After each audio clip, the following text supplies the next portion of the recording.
la segunda parte de este encuentro. Seguimos entonces hablando de envejecimiento. Es viernes 26 de noviembre y vamos a seguir ahora sí, toda esta segunda parte, preguntas.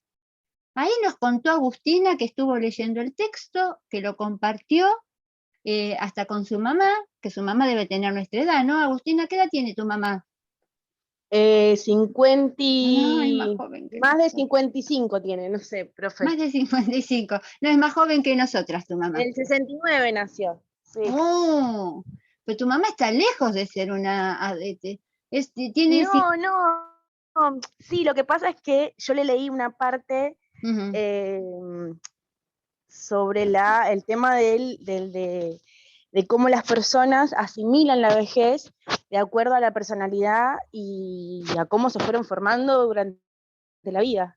Tal cual. Nada, a veces uno tiene días buenos y a veces días malos, entonces le leí el texto como para que cambie su pensamiento, ¿no? Porque obviamente no todos tenemos días muy alegres, entonces nada, le leí como para que ella vea las cosas tal vez de otra manera, que tal vez hay cosas que no son tan jodidas, ¿no? Hay cosas mucho más importantes. Entonces, bueno, le leí un parrafito que me pareció súper interesante, que justamente, bueno, habla sobre que cada uno se toma la vejez y es una reconfiguración y aceptar el cuerpo, las arrugas, la vida y todo lo que conlleva, ¿no es cierto? Eso.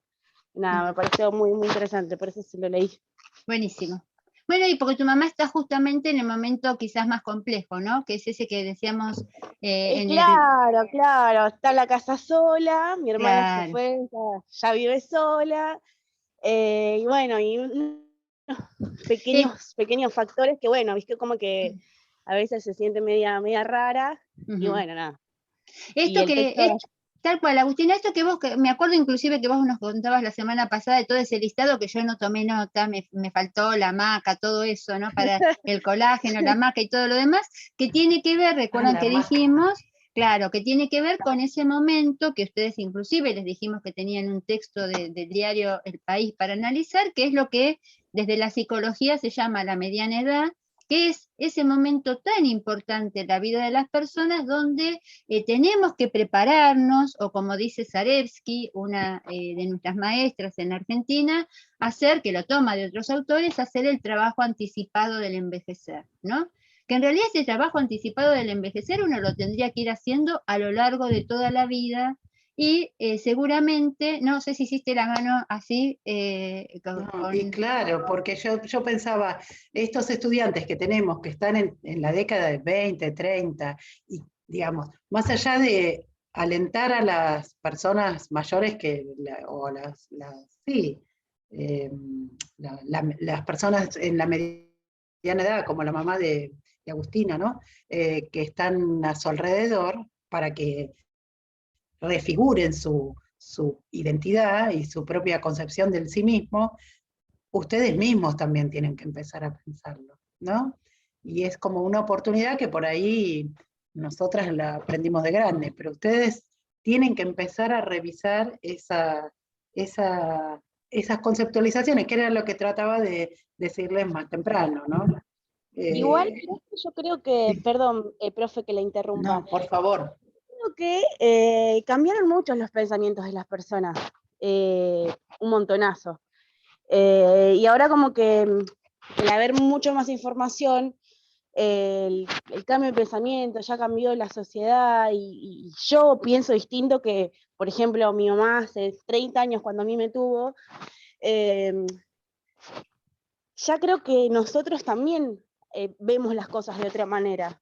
No sé, yo digo, yo generalizo, pero eh, no creo que, no sé cómo explicarlo. O sea, lo que quiero decir es que como las cosas cambiaron tanto, yo ya creo que nosotros lo vamos a ver de otra manera o lo estamos viendo de otra manera.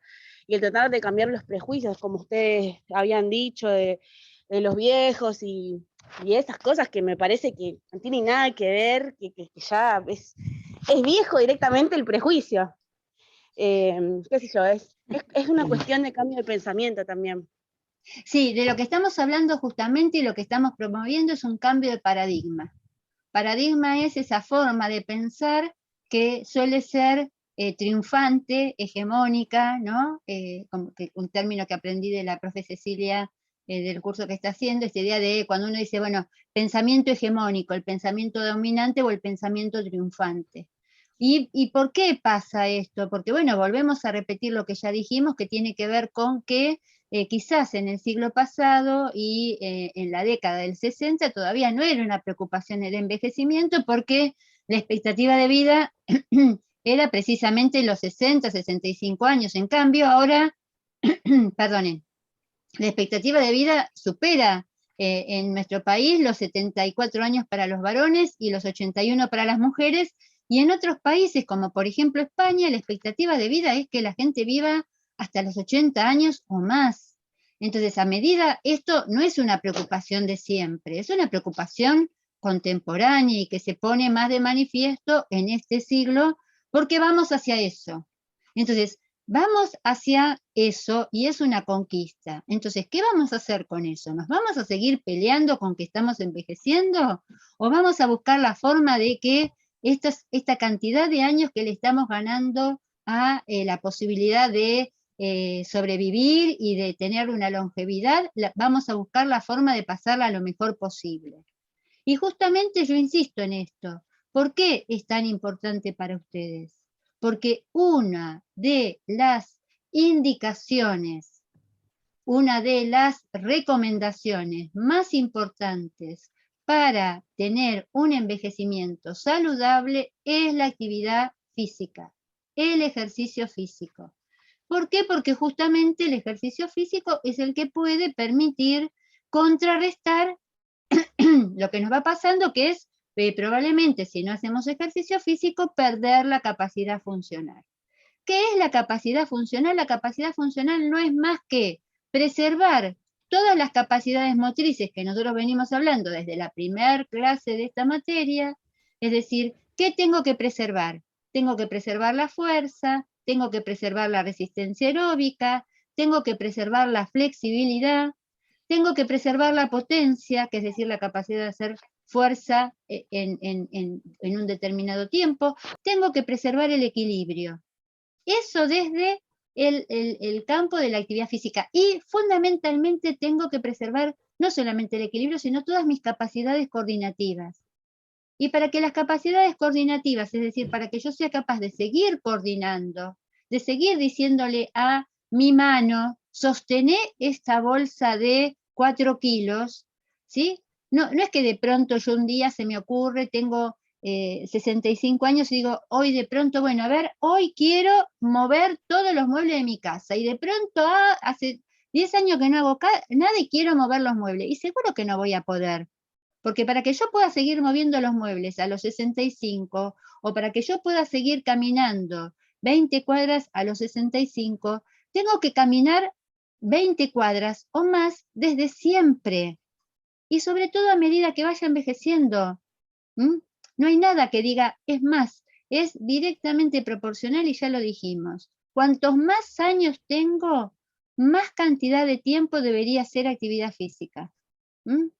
Es decir, no alcanza con que yo haga media hora y no alcanza con que yo salga a caminar. Por supuesto que si no hago nada y hago media hora, aleluya, aleluya.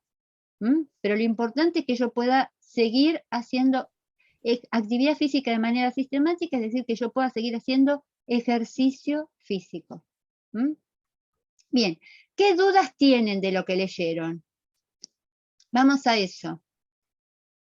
¿Hay algún concepto de los que hayan leído que no se haya entendido? ¿Algo que haya que explicar? ¿Algo que haya que comentar? ¿Cómo le fue con la sarcopenia? ¿Cómo le fue con el tema de la osteopenia? ¿Qué pasa? ¿Cómo analizaron esas curvas de descenso de la fuerza? ¿Qué pasa con el cerebro a medida que se envejece? ¿Hay dudas sobre eso o todo lo que leyeron está muy claro y no hay nada para preguntar?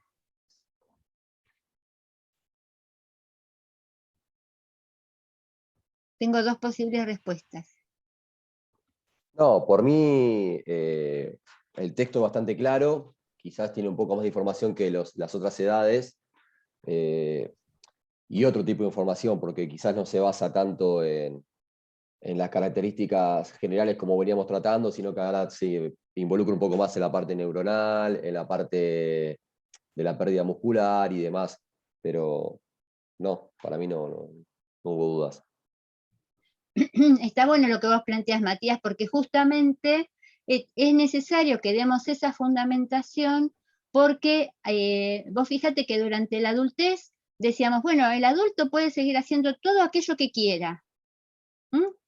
¿Cómo lo tiene que hacer? Por supuesto, con un control de algún chequeo importante, que vaya previamente al médico, que haya una rutina de análisis clínicos, en lo posible que haya un electro de esfuerzo en un adulto.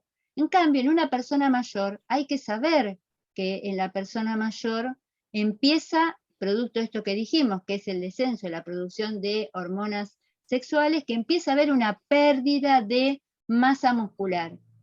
Y que si no se mueve, esa pérdida de masa muscular va a ser mayor, porque la única forma de evitar que la masa muscular, como cualquier otro órgano, que la masa muscular se pierda, es usándola.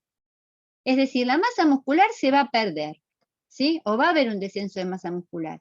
Pero si yo me muevo y la uso, no la voy a perder en la misma cantidad que si la dejo de usar, porque es un órgano. Entonces, un órgano tan importante como el músculo, no lo uso, no está alimentado en la adultez, vos no te das cuenta que podés empezar a perder la masa muscular, porque la masa muscular te la mantiene la testosterona y los estrógenos, ¿sí? Es decir, que la producción de hormonas que vos tenés te va permitiendo mantener tu masa muscular. Pero a medida que no tenés esa alimentación del músculo, que son las hormonas sexuales, la empezás a perder, porque no la usás. En cambio, si vos usás tu masa muscular haciendo ejercicio físico, es decir, actividad física sistemática, la que te guste.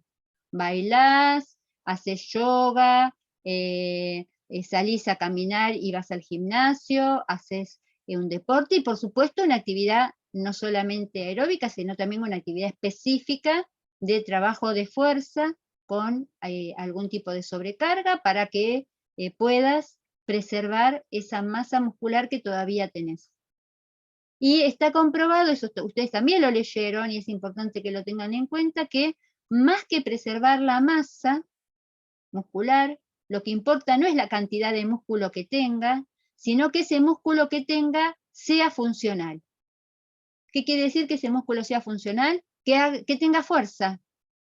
Es decir, que yo puedo tener un bíceps chiquito, pero si cuando este bíceps chiquito a mí me sirve, vuelvo al ejemplo de las bolsas, a mí me sirve, o estos brazos chiquitos, a mí me sirven para traer en cada mano 5 kilos de peso cuando vuelvo del supermercado, de la verdulería, no importa que yo tenga un flor de bíceps hipertrofiado, lo que importa es que mis brazos me sirvan para traer las bolsas, o que mis brazos me sirvan, porque si me estoy por caer, me agarro del pasamanos y tengo la suficiente fuerza como para sostener el peso de mi cuerpo en una caída. Entonces, lo que importa es eso, y también saber por qué se va dando ese proceso. Y también, por eso hay tanto detalle, Matías, porque algo que empieza a pasar en la adultez, que ya lo vimos en la adultez y que se acentúa en la vejez, es cómo inciden en nuestro desarrollo motor los factores de riesgo.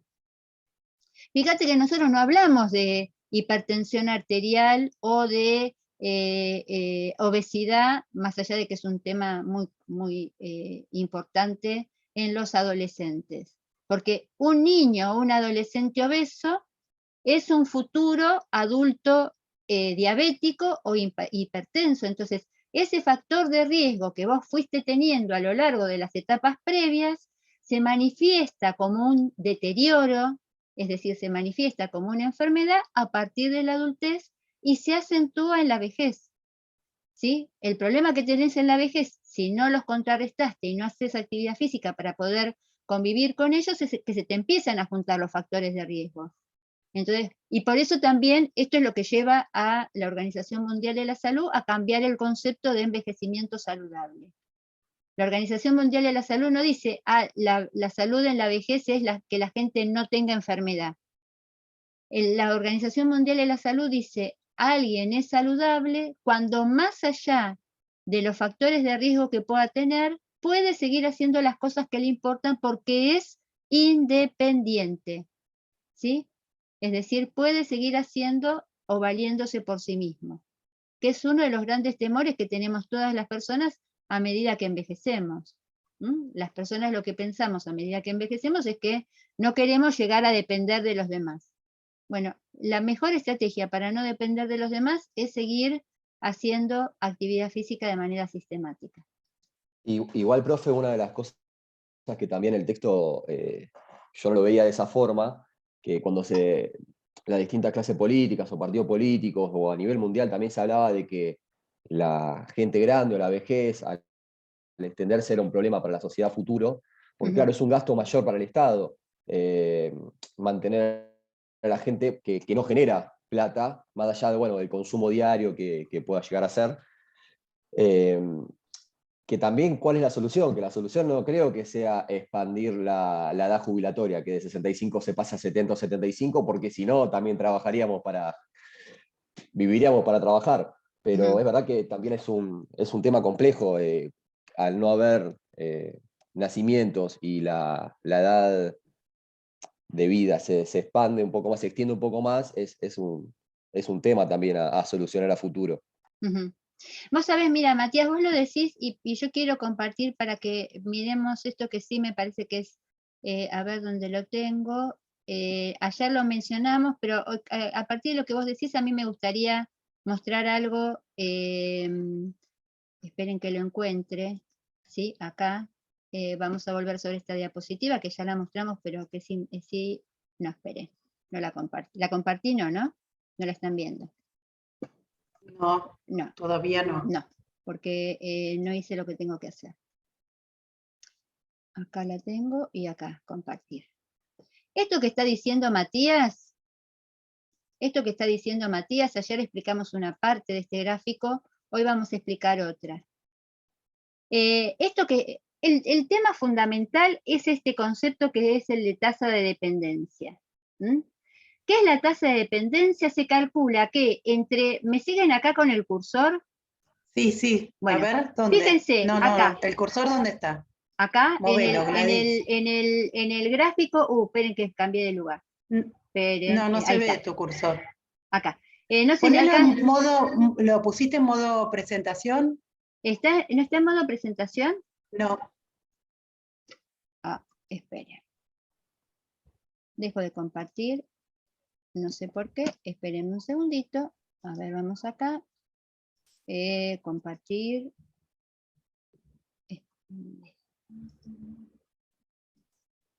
Vuelvo, esperen. Ténganme paciencia. Acá vamos. Compartir. ¿Ahí se ve la diapositiva? Sí. Todavía no. Ahí se ve. Bueno, ahora vamos. No está en modo compartir. Ahí está. Ahí va a modo presentación. Bueno, ahora no sé si se ve ahora el cursor sobre la pirámide. No se ve porque no está en modo presentación. Pero no te preocupes. Dale, vos explicá y vemos. Y yo la estoy poniendo en modo presentación, ¿eh? Bueno, no aparece todavía. Ahí va. Bueno. No, porque sí, la de... No importa, Gladys, déjalo y lo vas bien. explicando. Bueno, vamos ahí de nuevo. Veo si lo puedo, la último intento.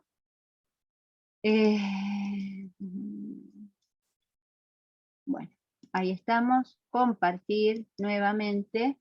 Espero que se vea con modo presentación, que es lo que yo estoy intentando. Si no se ve con modo presentación es porque mi computadora no quiere. Bueno, no quiere. No quiere. Bueno, entonces, fíjense que acá en este gráfico que está a la izquierda, que es la pirámide poblacional, si ustedes lo tienen a mano, lo que se calcula es que la gente entre los 20 y los 60 años es la gente que tiene que trabajar, ¿sí? Es decir, la gente que si tiene un trabajo formal se le descuenta el aporte jubilatorio. Tanto la persona que lo emplea como la persona que trabaja aportan para el sistema previsional. ¿Qué es el sistema previsional? Discúlpame, Gladys, Sí. un minuto. Sí. Se ve un poco chiquito, pero vos podés decir en cada uno de los ejes qué datos hay para que Sí. los que no tienen idea puedan seguirte. Sí. En ese gráfico que es celeste y rosa, ¿verdad? Sí, en este gráfico que es celeste y rosa. Espérame que voy a hacer un último intento porque a mí ya sé lo que debe estar pasando acá. Déjamelo por última vez, a ver por qué no lo comparte. Así me pongo, porque si no es tan chiquitito no se ve nada y si no lo explico sin mostrarlo. En ese gráfico que les estaba mostrando, que voy a hacer el último intento a ver si ahora se ve más grande, compartir, acá, a ver si lo comparto desde acá, no, se va a ver ahí, vamos desde acá, lo tengo que compartir, calculo que no se va a poder ver, pero no importa. Bueno, en ese gráfico que yo estoy queriendo mostrarles, que creo que se ve ahora igual en chiquitito, que no lo está agrandando, sí. Bueno, en ese gráfico abajo es la cantidad de gente que hay, ¿no? Es decir, cuántos millones de personas, por millones de personas. Y hacia arriba está la edad que tienen las personas. Lo que uno tiene que pensar es que la gente que está acá en el medio de la pirámide, entre los 20 y los 60, es la gente que aporta siempre que esté en un trabajo en blanco, lo que se llama un trabajo decente, que es lo que en este momento en la Argentina, y por ejemplo en casi toda Latinoamérica, y inclusive en Estados Unidos, es decir, en la mayoría de los países, no se da. ¿Por qué? Porque por la forma en la que fue variando la economía, la mayor cantidad de trabajo es trabajo informal, es decir, donde la gente está contratada o como de manera, o sea, que no se le hacen aportes o se le hacen contratos, entonces se le renueva el contrato y el empleador no paga y la persona no aporta para la jubilación. Entonces, ¿qué pasa con eso? La realidad es que cuando se llega a los 60, algunas de las personas, que son las que sí tuvieron trabajos formales y lo que se llama trabajo decente, empieza a tener la posibilidad de jubilarse. Pero para que esa persona a partir de los 60 años se pueda jubilar, lo que se tiene que usar es la plata de la gente que está trabajando. Claro, con la plata de la gente que trabaja se paga las asignaciones familiares, la asignación universal por hijo, los planes de ayuda social y demás, de la gente que tiene menos, que son niños y adolescentes, y las jubilaciones de los que tienen 60 años o más. ¿Qué va pasando? En la medida que la economía se desorganiza y no hay trabajo formal, no se recauda plata para pagarles a los que estén jubilados y a los que tienen menos de 20 años y no están trabajando, que justamente como sus padres tampoco tienen trabajo, se les pagan tipos de lo que se llama ayuda social o planes sociales o estos programas como por ejemplo, afortunadamente, acá lo tengo que decir así categóricamente, es mi concepción respecto al tema, por ejemplo, la asignación universal por hijo, la tarjeta alimentar y demás. El tema está no solamente en la cuestión de cómo se organiza económicamente la sociedad, sino en esta pregunta que tenemos acá abajo, ¿sí? ¿Por qué? Porque el problema es que a partir de los 60 años, si se nos juntan los factores de riesgo, lo cierto también es que tenemos más gastos en medicamentos y más gastos en atención médica. Y nadie sabe lo que sale un día de internación hasta que lo tiene que pagar. Y si no lo puede pagar por sí mismo, tiene que ir a un hospital. Y ni que hablar lo que cuesta para alguien estar un día en terapia intensiva. Entonces, los sistemas de salud son sistemas muy caros. Los medicamentos son muy caros. Y más allá de que la Argentina tenga, aunque a ustedes les cueste mucho creerlo, el sistema previsional más importante de América Latina, es decir, el PAMI es la obra médico-asistencial más importante, no hay ningún otro sistema como ese en ningún otro país de América Latina, no lo tiene Brasil, no lo tiene Perú, no lo tiene, Uruguay tiene algo parecido, pero bueno, piensen ustedes que los uruguayos son 3 millones de personas, la misma cantidad de personas que viven en La Matanza. Entonces, el tema acá, para que se entienda, y retomando esto que dijo Matías, es la importancia. Ustedes dicen, ¿y a mí esto qué me importa? A ustedes les tiene que importar, porque ustedes se están formando para que la gente viva mejor. Es decir, nosotros, los que nos dedicamos al campo de la actividad física y del deporte, tenemos una de las claves para que las personas eviten su discapacidad. Nosotros no podemos hacer nada para que el Estado tenga mejor economía, ¿sí? Porque nosotros no hacemos planes económicos, no vamos a ir a negociar con el FMI a ver qué hacemos para pagar esta deuda infernal que tenemos, no, pero nosotros sí podemos hacer algo, y los países también pueden hacer algo, que es precisamente promover programas y políticas para que la gente se mueva, ¿sí? ¿Por qué? Porque está comprobado que la actividad física permite contrarrestar los factores de riesgo. No un factor de riesgo. La actividad física y el ejercicio físico sistemático está indicado en todos los factores de riesgo que llevan a las personas mayores a esa potencial situación de perder su independencia funcional. ¿Por qué? Porque el ejercicio físico está indicado para los casos de hipertensión arterial, el ejercicio físico está indicado para los casos de sarcopenia, es decir, para la preservación de la masa muscular, el ejercicio físico está indicado para bajar el sobrepeso y entonces contrarrestar, justamente ayer estaba leyendo, yo lo desconocía, de la misma, ustedes saben que nosotros, los que nos siguieron participaron en la jornada donde presentamos nuestro proyecto de investigación, que es el que vamos a presentar mañana en el Congreso, nosotros seguimos a un programa de prevención de la sarcopenia y la fragilidad que se llama ViviFrail, que es un programa que creó un consorcio europeo y que dirige fundamentalmente una de las universidades de España, que es la Universidad Pública de Navarra, con un catedrático que es Miquel Izquierdo.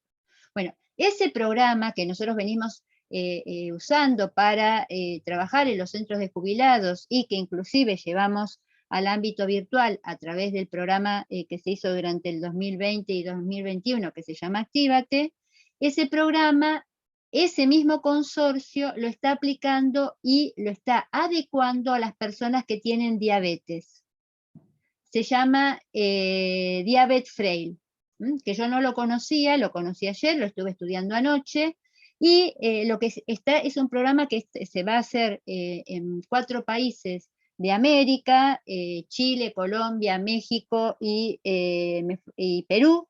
No nos toca la Argentina, lamentablemente. ¿Por qué? Porque justamente lo que está, o sea, ya está comprobado eso, pero está comprobado en Europa y con algunas personas. Lo que está comprobado es que el ejercicio físico puede revertir la diabetes.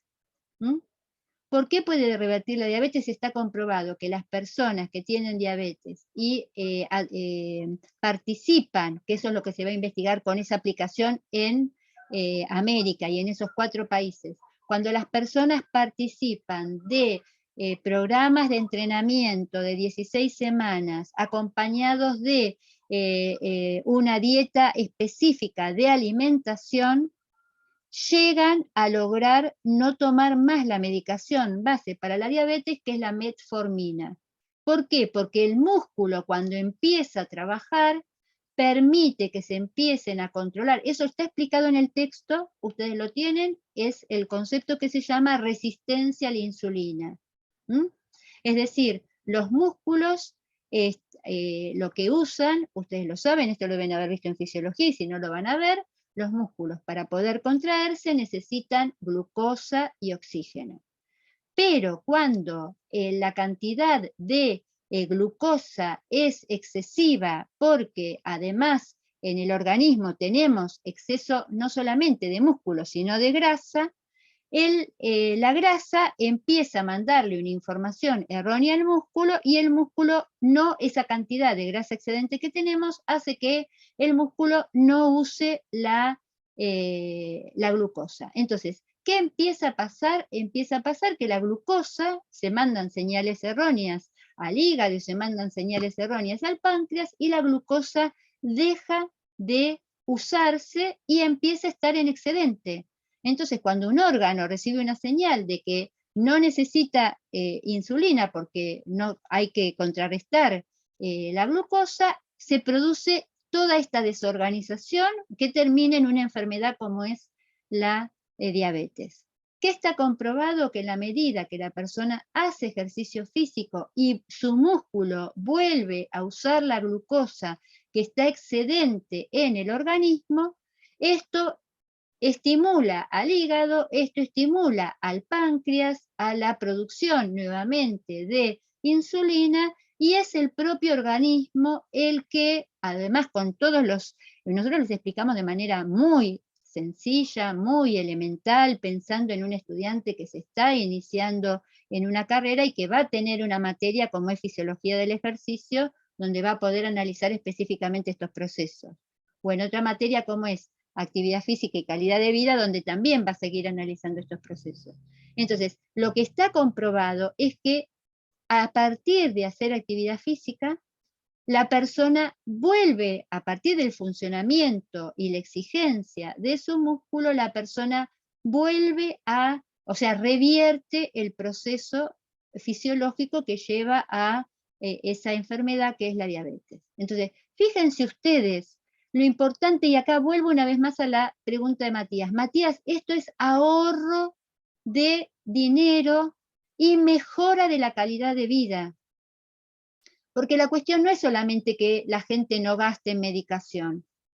La cuestión es vivir con mejor calidad de vida, ¿sí? Si no, uno se plantea, que es la gran pregunta de la humanidad en este momento es, ¿vivimos más? ¿Pero para qué vivimos más?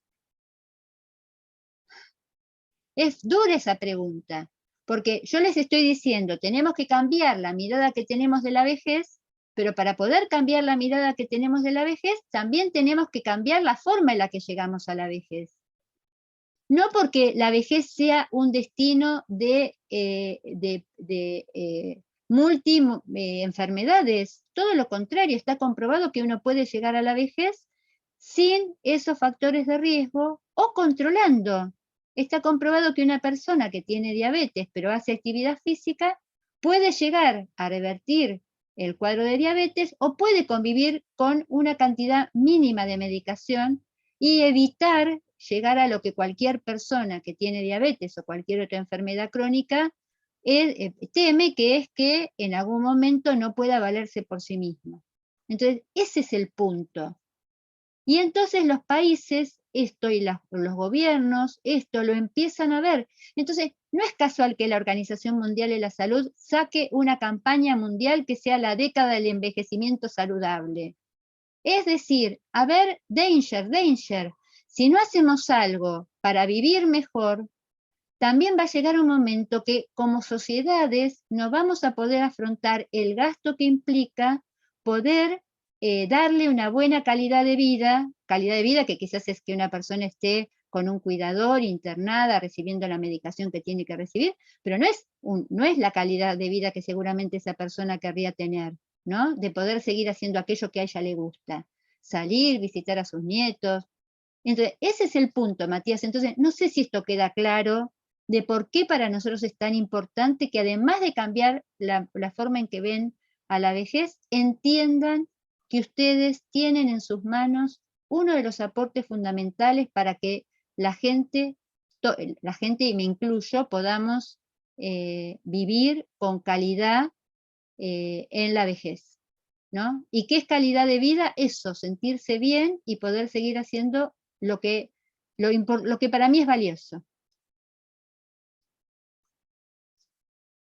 No sé si contesté o No contesté porque vos lo dijiste muy bien, Matías. No sé si esto que dije va en la línea de lo que vos estabas planteando.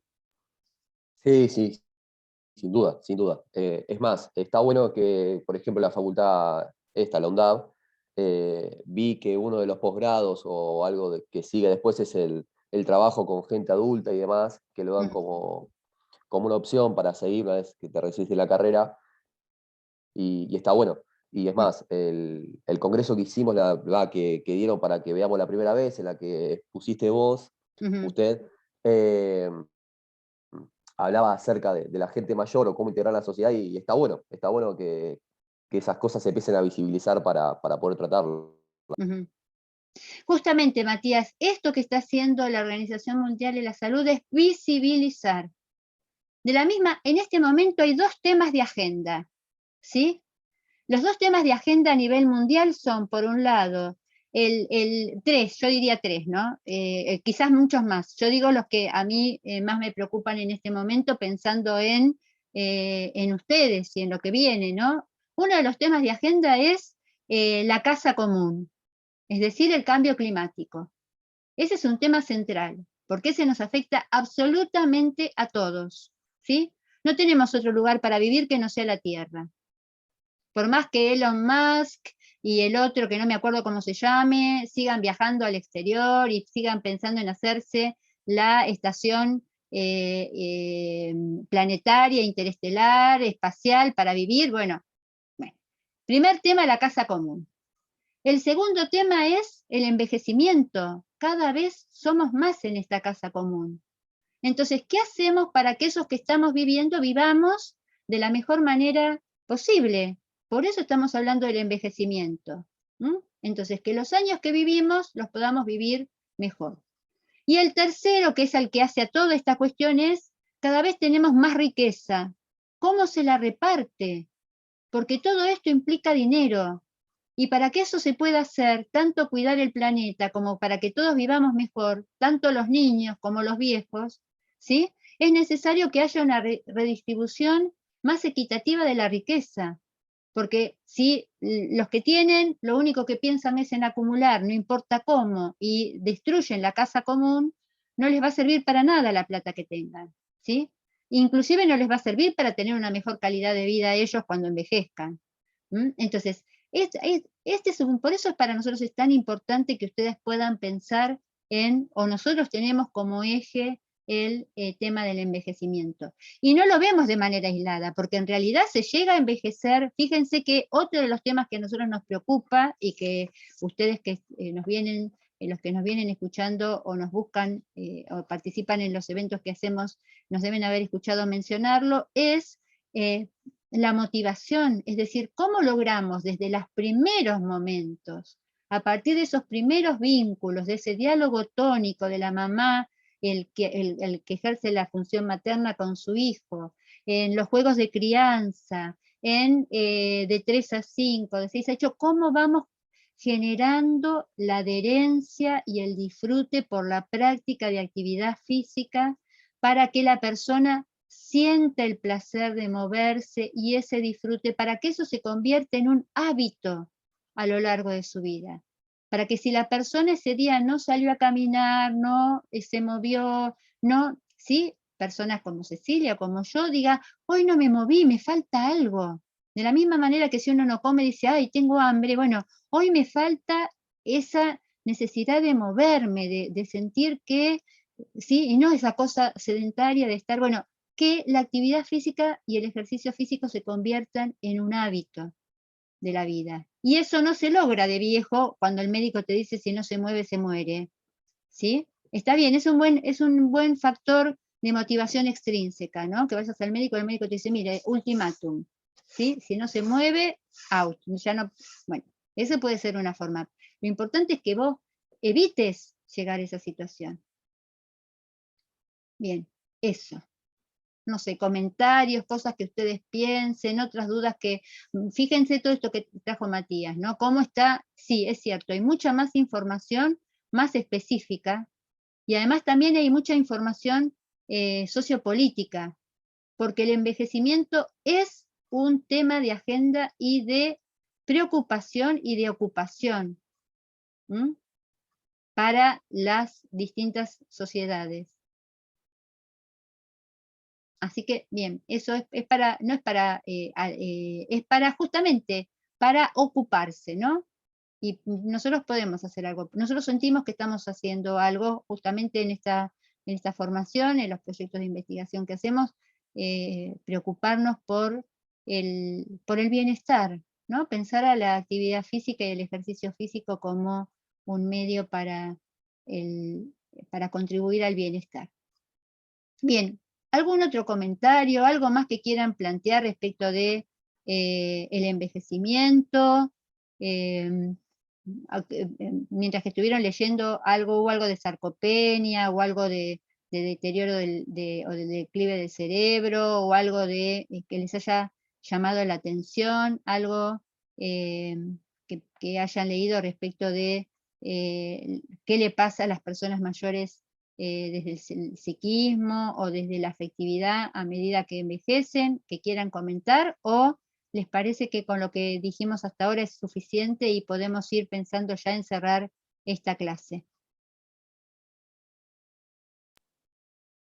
Profe, lo último, no hablo más.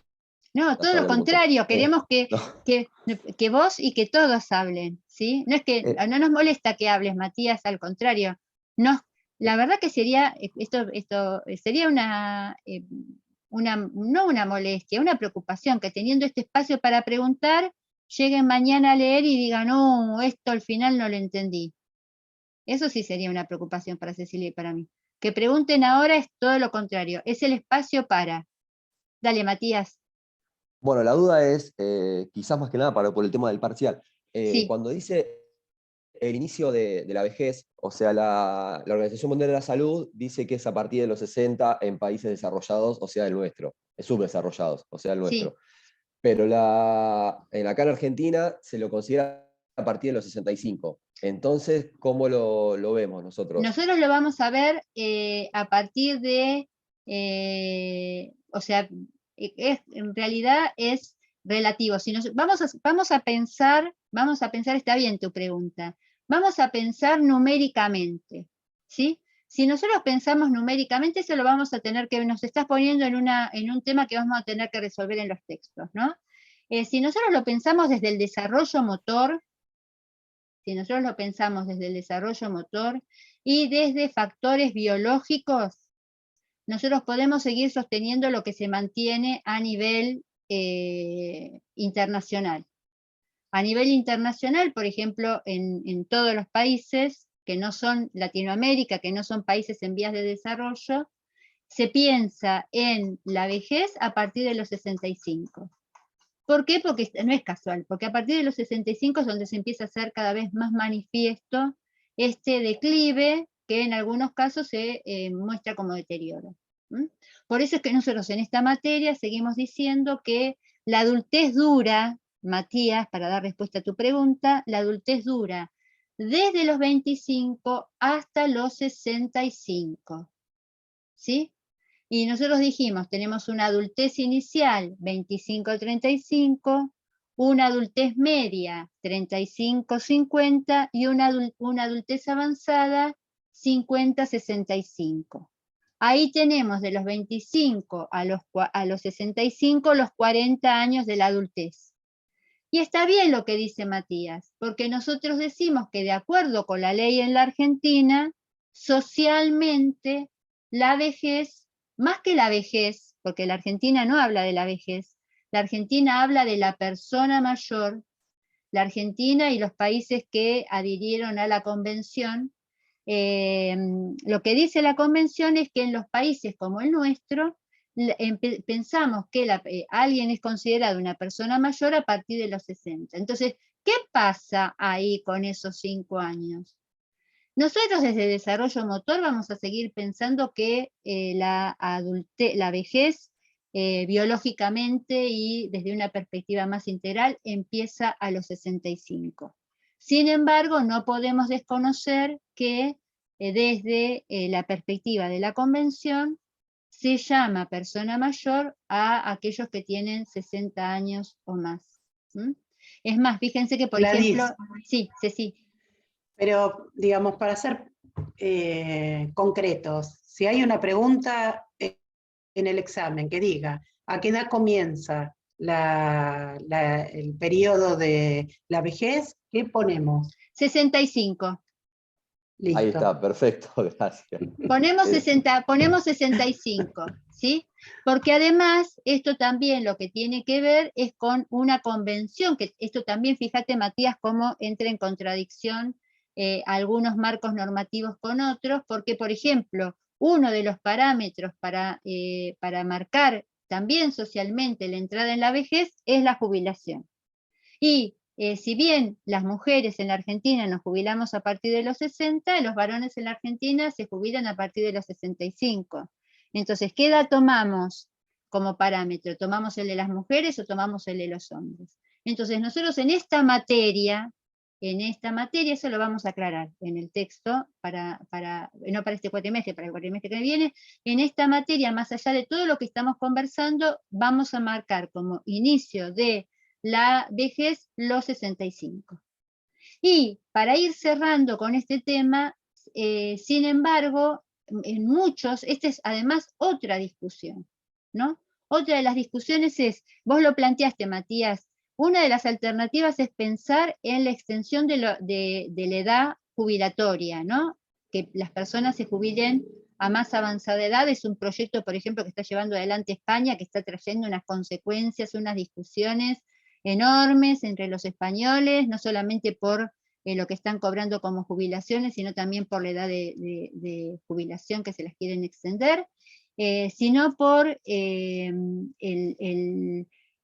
otro tema que es importante tener en cuenta, que es, en realidad, esta es, en muchos países, esto lleva a pensar, bueno, ¿cuál es el parámetro que vamos a usar?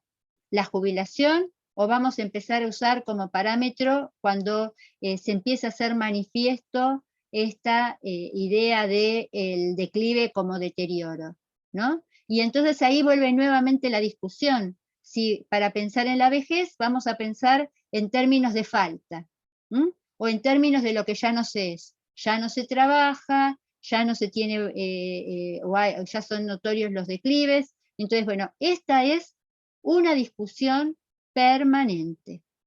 Pero esta pregunta que acaba de hacer Matías es clave. ¿Cuándo en esta materia, a partir de mantenemos la extensión de la adultez y señalamos que la edad de inicio de la vejez es los 65? Bien, ¿alguna otra pregunta? Profe, tengo una pregunta Gladys, sobre el trabajo de síntesis. Exacto, ahí va. Bien, Solange. Bueno, sé que hay que poner conceptos breves, ya lo terminé, y revisándolo, está viendo que en algunos puse, por ejemplo, en maduración, varios ítems, no solo un concepto. ¿Eso igual estaría bien o tengo que tratar de reducirlo más? No, está bien. Si para vos lo que sí te pedimos es que no hagas, que entiendan que cuando hablamos de concepto clave, lo que les pedimos es que pongan términos, no frases, ¿no? Por ejemplo, si vos me decís, suponete, pienso en la adultez media, ¿no? Y entonces vos ponés menopausia y andropausia. O podés poner disminución de la producción de hormonas. Podés poner disminución de la producción de hormonas, o disminución de producción de hormonas, o podés poner menopausia o andropausia. Ahora, si vos eso lo empezás a explicar, ya ahí no estás haciendo una síntesis, estás haciendo en todo caso, un cuadro sinóptico, un resumen. La idea sería que para que respete la esencia con la cual está pensado el trabajo, escriban la menor cantidad de palabras posibles. Y si encuentran un término o dos términos, eso sería lo ideal. Genial, entonces tengo que poner otras, achicarlo, porque hay algunas que sí, de varios ítems, y es como está un poco explicado, me parece. Entonces. Claro, entonces fíjate, Solange, ¿sabés qué es lo más importante? Porque el trabajo práctico de síntesis te tiene que servir a vos. Cuando vos digas, ¿con qué término me quedo? vos te tenés que decir, a ver, si yo me quisiese acordar de esto, ¿con qué palabra o qué frase me ayudaría a recordarlo? Eso es lo que te va a permitir, vos estás diciendo, voy a tener que borrar palabras. Bueno, borrá las palabras que no necesitas para acordarte, de la que sí dejaste, que esa no la podés borrar porque si no, no te acordás de lo que quisiste decir. Genial, gracias. Bien, ¿alguna otra pregunta, algún otro comentario? Profe, ¿puedo decir una cosa? 2, 3. Bueno, justamente estaba pensando en lo que la compañera dijo, porque, bueno, en mi trabajo de síntesis, o sea, no me fui por las ramas, pero por ejemplo, me parece que cuando hablamos de características generales, hay un montón de cosas que no se pueden dejar, no las podría no nombrar. Mi cuadro es un poco amplio, digamos, ¿no? Hay un montón de características que me parece importante en todas las etapas que lo tuve que poner. Pero bueno, después ¿te damos ahora... una ayuda? ¿Te damos una ayuda? En la característica general, que se los decimos siempre, piensen cómo se llama el periodo. ¿Sí? Por ejemplo, si yo tuviese que decir la característica general de la adultez inicial, diría mantenimiento relativo del RM, rendimiento motor. Y esa es la característica general, porque después todo lo demás lo puedo ir poniendo en el resto de los casilleros. O si vos me decís característica general de la adultez media, reducción progresiva del rendimiento motor, que tiene que ver con el nombre de esa etapa dentro de ese periodo, ¿no? O si vos me decís, bueno, a ver, tengo que poner una característica general de el periodo de 6 a 8 años. Bueno, yo digo motricidad de transición, porque cuando yo pienso en motricidad de transición sé que estoy hablando de y esto no es para que salgan todos a corregir su trabajo práctico, sino para que piensen en el sentido, ¿no? La característica general es como lo mismo que le acabo de decir a Solange. O sea, que hay algo, o como por ejemplo dijimos, del periodo de 9 a 11, ¿cuál es lo más importante? Es un periodo de afianzamiento, ¿sí? Y si quieren, afianzamiento de la motricidad y afianzamiento y aprendizaje de las habilidades específicas. O sea, que sea un concepto, porque también buscar ese concepto, más allá de que no obture el trabajo práctico, pero sí que lleve a un esfuerzo de buscar cuáles son aquellos términos que a ustedes les van a permitir. El concepto de palabra clave viene de un concepto que es el de aprendizaje significativo y el de la forma en la cual se organiza la información en nuestro cerebro, ¿no? Entonces la palabra clave es como el anzuelo, es aquella palabra que cuando uno la pone en el anzuelo y la tira dentro del cerebro, le permite ir pescando las otras palabras, por eso se habla de mapas conceptuales, redes conceptuales y de la forma en la cual se organiza significativamente la información en el cerebro. Entonces, piensen cuál sería esa palabra o esa frase que ustedes tienen que tirar adentro de su cerebro para que cuando la lanzan de esa palabra y tiran, de esa palabra viene toda la otra información que ustedes necesitan, no para memorizar, porque la idea no es memorizar, sino para entender qué le pasa a la persona en ese periodo del desarrollo motor.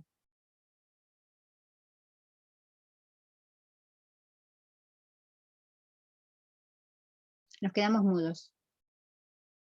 O yo me frisé. Disculpe, profe, me preguntó a mí. Disculpe, estaba leyendo. No, nos quedamos mudos, digo. Bien, nos quedamos mudos entonces. No, yo porque a veces dudo si cuando no escucho si me frisé yo, si quedó congelada la pantalla. Bueno, entonces, ¿alguna otra pregunta más o estamos en condiciones de cerrar este encuentro y de pensar que la semana próxima tenemos el parcial? Profe, yo tengo una consulta. Reina, te escuchamos. Con respecto a la pausa activa, yo por las dudas, como usted no lo había notado, que lo hice en la primera clase, por las dudas subí el video y ya me respondió Maru, así que está ok.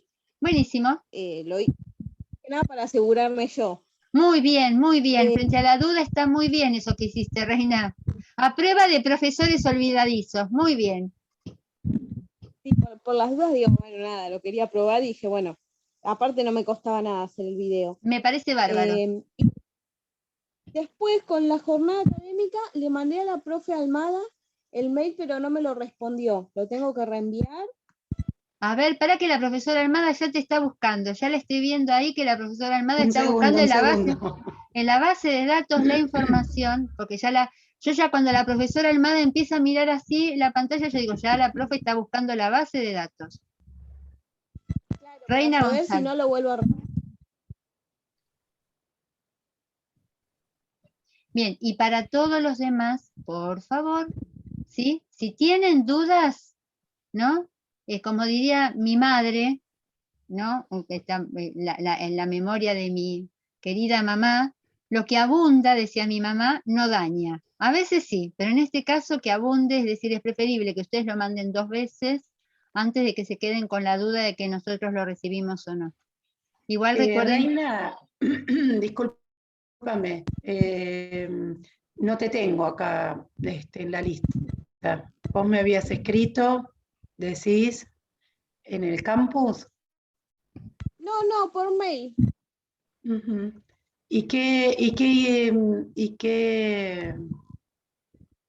Y me mandaste, repetime, volvé a mandarme el mail mejor. Bien, por Va a eso, ser más fácil. frente a la duda, si ustedes en la primera vez que les mandamos la lista, se dieron cuenta o identificaron que hubo algo de la información que mandamos que no está chequeado, que no está registrado, nos vuelven a mandar el mail.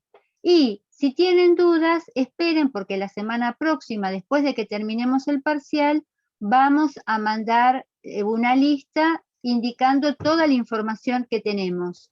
Y como el cierre del acta lo vamos a hacer el día 10, que es el día en el que terminamos con el recuperatorio, esa semana entre el parcial y el día 10 vamos a tener tiempo para que todos cumplimenten o nos den información sobre lo que falta. ¿Sí? Gladys. Sí, sí. Perdón. Ahí lo encontré, Reina, ya ya, digamos, ya está, lo paso a la lista, así que quédate tranquila. Bueno, esto que le pasa, imagínense ustedes que no tiene que ver con, recibimos infinidad de mensajes de cada uno de los grupos en los que trabajamos. Entonces, no es que uno esté desatento, sino que es, y además vieron la característica que tiene lo digo porque antes de empezar la clase estuve 1 hora buscando tenía que completar una planilla con el dato de un profesor, estuve 1 hora buscando el mail que estaba anidado dentro del anidado, del anidado, del anidado, del anidado, y entonces después de que lo busqué por 4 lugares distintos encontré el mail anidado. Entonces, tengan paciencia, lo que vamos a tratar es de, o sea, si la información está entregada, no los vamos a perjudicar. Eso quédense tranquilos. No, ¿sí? no, nunca los vamos a perjudicar. O sea, no sé si se entiende. Claro, o sea, frente a la duda vamos a estar todo el tiempo preguntando. El tema es que no esté la forma de dar cuenta de que ustedes hicieron la actividad. Claro. O sea, que ustedes dicen, miren, profe, yo ya se lo mandé, búsquelo. Y bueno, buscaremos hasta que encontremos esa información donde estuvo, o ustedes lo enviarán tantas veces como sea necesario para que nosotros lo podamos plasmar. Así que en ese sentido quédense tranquilos. Los únicos que se tienen que preocupar es los que no entregaron las actividades. ¿Mm? Bien, siendo las 10:54, si no hay ninguna pregunta más para hacer, nos vamos a despedir para que la profesora Almada y yo podamos ir al congreso. Yo voy a ver si puedo entrar ahora. El congreso es un continuo que empezó a las 9, les dije, y va a seguir hoy hasta las 7 de la tarde. Así que bueno, para seguir aprendiendo mucho y poder compartir con ustedes después lo que vamos aprendiendo, que para eso uno como profesional sigue participando de estas instancias. Así que, bien, ¿algún comentario más? Dejo de grabar.